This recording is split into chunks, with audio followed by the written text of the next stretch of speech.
Pilkada Bupati Batanghari tinggal menunggu hari. Digelar meski dalam masa pandemi. 3 bacabuk digadang-gadangkan bakal berkompetisi. Siap-siap, warga Batanghari wajib berpartisipasi. Ayo, sama-sama kita berpolitik dengan riang gembira, penuh santun tanpa cedera. Hilangkan money politik dalam berpesta. Jadikanlah politik hanya alat untuk berkarya. Saya Yoga Julestama. Inilah Bri Talk Show bersama Muhammad Fadil Arif.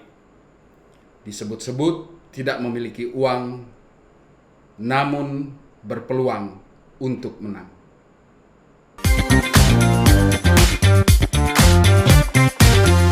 Baik, saat ini kita sudah bersama dengan Muhammad Fadil Arif atau biasa disapa Bang Fadil. Bang Fadil, apa kabar Bang? Alhamdulillah sehat. Tambah ceria, tambah bersih. Oh, amin. Gimana Bang, COVID-19 di Muara Jambi Bang? Ya, alhamdulillah selama ini cukup terkendali ya. Masyarakat kita sudah mulai mengenali musuhnya. Oh, jadi masyarakat Muara Jambi sudah walaupun tidak nampak musuhnya Bang. Ya, kan saat kita berperang salah satunya harus mengenali musuhnya. Oh iya. Pada saat musuh sudah kita kenali, kita bisa mempersiapkan diri. Sun Tzu Bang ya? Iya. Bagaimana kita bisa mengalahkan musuh kan? Iya. Oh, betul. Sekarang terakhir berapa yang positif tuh Bang? Ya, posisi terakhir saat ini yang masih dirawat ya ada 8 orang ya. 8 orang. Yang sudah sembuh 4 orang. Oh, berarti tinggal 4. Ya, enggak, yang masih dirawat 8. Oh, masih dirawat. Baru 2 hari lalu ada penambahan 1 ya. Oh, berarti 8 orang yang positif. 12 yang positif, 4 sembuh, 8 masih dirawat. Oh, oke. Senin 16 Juli 2018, Anda dilantik menjadi Sekda Muara Jambi. Ya. Sebelum dilantik tuh, Anda memutuskan untuk mengikuti seleksi jabatan Sekda itu, pasti Anda punya mimpi untuk Muara Jambi. Apa mimpi Anda saja? Yang pertama, bagaimana kontribusi kita sebagai aparatur itu meningkat. Untuk meningkatkan kontribusi, jabatannya harus dinaikkan. Karena punya skala yang lebih luas, itu yang pertama. Yang kedua, Muara Jambi ini ada tantangan bagi saya. Karena dia hinterland kota Jambi. Daerah yang pasti menangkap dari limpahan kota Jambi. Dengan kecilnya luas lahan kota Jambi. Kan kota Jambi ini termasuk ibu kota provinsi yang lahannya sangat kecil ya. Terbatas ya. Ya, jadi ada kesempatan Muara Jambi untuk menangkap ini. Nah, jadi saya pikir dengan bupati yang masih muda, wakil bupati yang masih muda, saya ide kreatif saya akan lebih gampang menyatu dengan apa yang kepala daerah pikirkan. Jadi yang terbesit di benak saya. Seperti apa idenya? Salah satunya Pak? Salah satunya itu tadi menangkap pertumbuhan ekonomi yang dari limpahan kota Jambi. Ya, maksudnya itu lebih konkret. Ya, salah satunya. Salah satunya adalah kita sekarang alhamdulillah ya berhasil salah satu usulan dari Muara Jambi menjadikan kawasan Tuniki menjadi proyek strategis nasional sebagai kawasan industri menengah, manufaktur kan. Dulu Jambi punya cita-cita bahwa punya pelabuhan ujung jambung. Nah, kita sampaikan saat itu tidak bisa dia langsung ujung jambung. Pasti ada sasaran antaranya dulu. Jadi industri menengahnya harus dikembangkan dulu. Nanti baru meningkat ke industri yang lebih besar lagi ya. Mungkin salah satunya yang Kemingking tuh bukan? Ya, Kemingking Ekopark. Itu salah satu bagian di situ. Jambi Integrated City kalau tidak salah ya. Selain itu Bang, itu kan menjadi bagian dari mimpi Anda. Ya. Selain itu, yang mulai Anda wujudkan saat ini. Ya, kita pertama birokrasi pemerintah ya. Jadi Muara Jambi ini salah satu daerah yang diminati oleh investor karena kondisi geografis. Ya, dekat dengan kota, dekat dengan pelabuhan. Jadi pasarnya langsung sudah dekat. Oke. Nah, kemudian dilewati oleh semua kabupaten kota di Provinsi Jambi. Dan- Tidak mungkin masuk ke kota Jambi tidak lewat Muara Oh, Jambi. iya. Yang pertama birokrasi harus kita benahi. Jadi sektor perizinan, pelayanan harus baik. Mhm. Ya, ada kalau terjadi pungli ini harus diminimalkan. Oh. Harus diminimalkan. Bukan dihilangkan. Iya, kalau dihilangkan kayaknya tidak dalam waktu singkat. Ya. Oh iya, bukan Nah, tidak bisa berarti Bang ya? Bukan tidak bisa, karena ini budaya. Iya, iya. Budaya ini kan ngikisnya agak smooth lah gitu ya. Ah, Karena itu tadi pelayanan yang baik itu harus memberi kepastian. Oke. Apabila terjadi pungli, ini kepastian ini pasti digantung-gantung. Karena ada pemerasan di dalamnya kan. Iya, iya, iya. Nah, jadi orang maunya berusaha punya kepastian. Saya ngurus izin ini setiap 5 hari, ini Iya. 7 hari. Iya. Sehingga cost-nya bisa dihitung. Iya, betul. Ya kan? Nah, jadi itu salah satu fungsi pemerintah, memberi kepastian. Mhm. Nah, selama ini kan kita lihat kepastian itu yang agak kurang. Ya, karena itu menghambat investor untuk masuk Ya, ya. semua manusia minta kepastian kan? Iya, betul Bang. Nah, yoga juga minta kepastian. Iya, jelas banget. Kepastian hidup yang pasti. Iya, pasti begitu. Oke Bang. Dalam catatan kami nih Bang ya, ada beberapa semenjak Fadil menjadi Sekda di Muara Jambi itu, ada beberapa catatan kami, bisa dibilang prestasi, bisa dibilang juga inovasi. Itu pertama, berbenah birokrasi. Kemudian selanjutnya ada e-planning dan e-budgeting. Iya. Nah, kemudian selanjutnya perizinan secara online. Iya. Lalu yang terbaru ketiga itu ada sistem web based SP4 lapor. Iya. Ya. Selanjutnya itu peningkatan kapasitas tenaga kesehatan nakes. Itu yang dari D1 ke D3, kemudian dari D3 ditingkatkan lagi menjadi S1 kan. Dan terakhir itu peningkatan kapasitas kepala sekolah. Iya. Jadi dalam catatan kami satu-satunya Muara Jambi yang kepala sekolahnya sudah mengikuti diklat. Satu-satu Bang, satu-satu. Kita cerita e-planning dan e-budgeting dulu. Sudah sejauh mana Bang penerapannya? Jadi saat ini sudah diterapkan, walaupun belum utuh ya. Ya. Nah, belum utuh, kita juga sampaikan kepada Ibu Bupati. Apabila ini nanti bisa utuh, maka Ibu akan lebih gampang mencapai impian. Oke. Karena ini menjadi pilter. Ya. Pilter dari RPJMD. Ah. Ya kan? Nah, karena keterbatasan manusia, kita perlu aplikasi Ah. untuk membantu kita bekerja. Nah, kalau bahasa yang punya itu wasilah. Iya, iya. Cara kan aplikasi ini cuma cara. Jadi kita yakinkan Ibu Bupati apabila ini diterapkan maka janjinya kepada masyarakat akan lebih mudah untuk dipenuhi. Oke. Karena ketahuan mana yang sudah, Mana yang belum? mana yang belum. Iya. Nah, salah satu alat ukurnya ya lewat e-planning e-budgeting. Sudah berapa persen berjalan Bang? Nah, sudah jalankan. Ah. Jadi kita tinggal 2021 kita ada detail yang belum jalan selama ini yaitu satuan biaya. Nah, ini kita coba diterapkan sehingga APBD 2021 sudah utuh dia e-planning e-budgeting. Jadi Bupati akan lebih mudah ya. Bupati wakil Bupati akan lebih mudah melakukan evaluasi. Evaluasi mana yang belum, mana yang sudah tadi. Nah, memang tentunya ada kendala. Kendalanya apa? Pertama, kompetensi pegawai. Oh, SDM ya? Ya, karena sekarang kan sudah 4.0. Iya, iya. Pegawai sudah harus canggih-canggih sekarang ya. Ah. Sudah harus update ya ilmu pengetahuan itu pertama. Nah, kemudian yang kedua, mental. Ya kan? Mental kadang-kadang pegawainya hobi menyembunyikan kerja ya kan? Sehingga seolah-olah sok tahu dia kan? Yes, yes. Lebih pandai dari yang lain. Nah, tapi dengan aplikasi kan bisa saling koreksi. Ini yang kita coba ubah di Muara Jambi. Karena tugas Sekda itu bagaimana meringankan tugas Bupati dan Wakil Bupati kan. Nah, ibarat kita punya rumah, kalau kita bayar asisten rumah tangga, sehingga tuan rumah tidak nyapu lagi. Asisten rumah. Jadi itu yang kita tanamkan kepada pegawai bahwa kita menjadi pembantu kepala daerah. Di bidang apa kita membantunya? Tapi kalau kepala daerah masih kerja di bidang itu, berarti kita tidak cukup kuat membantunya kan. Betul, betul. Nah, jadi keberadaan kita juga disangsikan di situ. Nah, itu yang pertama, ya tentang planning yang begitu tadi. Kemudian selanjutnya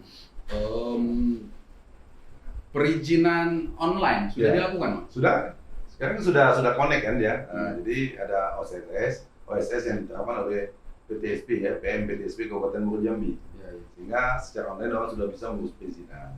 Walaupun karena di Indonesia ini legalitasnya sebagian mesti tanda tangan basah, Ya. nah, ya kan ini ada sebagian secara teknis mesti dikaji tim teknisnya. Ya, ya. Nah, tidak utuh dia, tapi secara surat menyurat dia lewat aplikasi. Belum bisa semua TTE, tanda tangan elektronik. Belum bisa semua, karena ada seperti kita mengurus AMDAL. AMDAL kan perlu dikaji dulu, perlu ketemu timnya. Tapi tatap muka sudah kita kecilkan. Oh. Karena pungli itu bisa terlaksana apabila tatap muka sering. Nah, iya. Ya kan? Betul. Karena tidak mungkin transaksinya lewat transfer kan? Iya, betul. Tidak. Nah, kalau transfer lebih konyol lagi kan?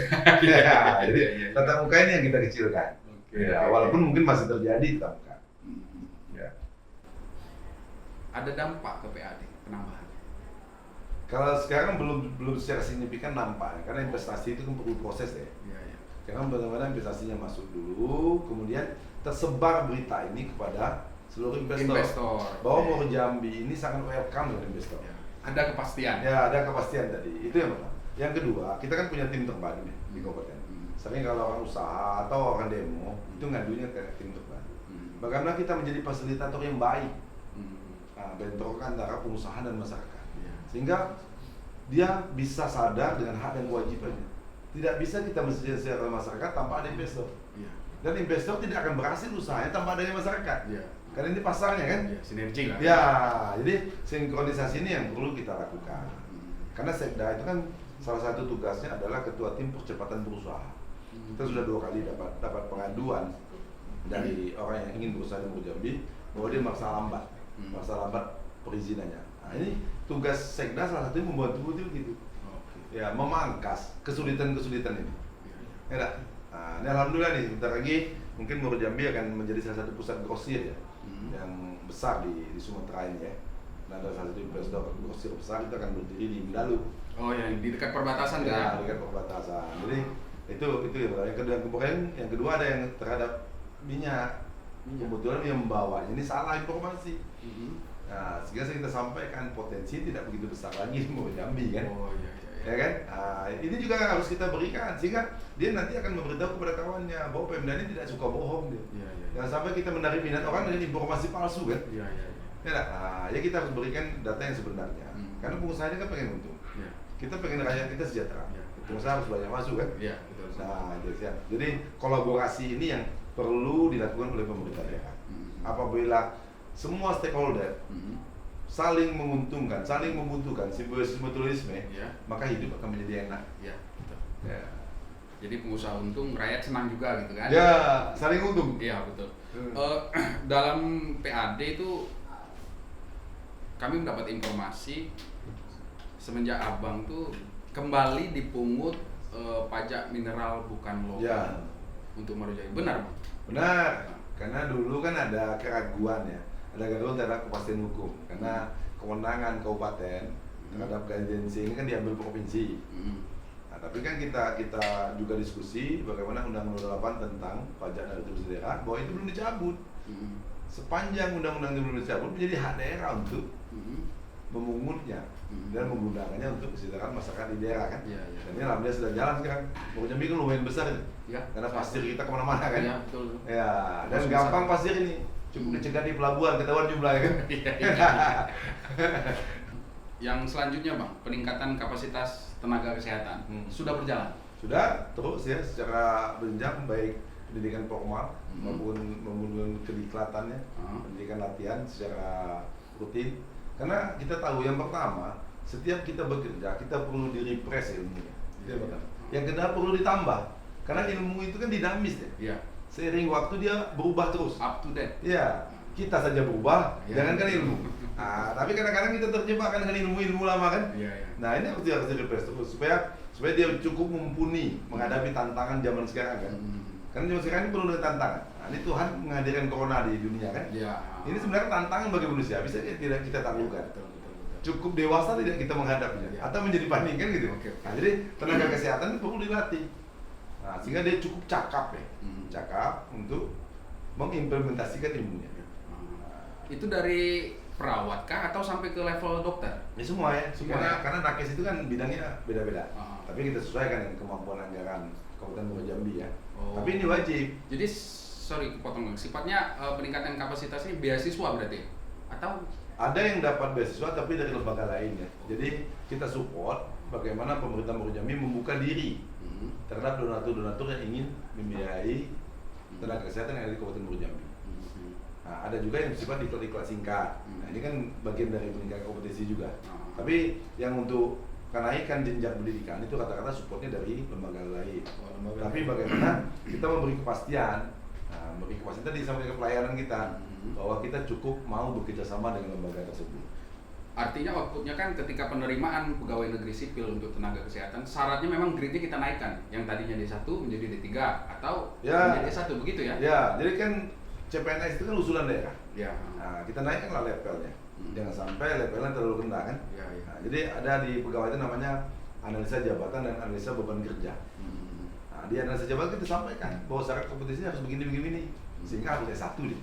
Oh, iya. Ya, S1 pun kadang-kadang belum jaminan jam sekarang kan. Iya. Yang selanjutnya Bang, ini terkait kepala sekolah. Semenjak Abang juga ada peningkatan kapasitas Ya. Kepsek. Diklat apa itu Bang? Diklat calon kepala sekolah namanya. Oh.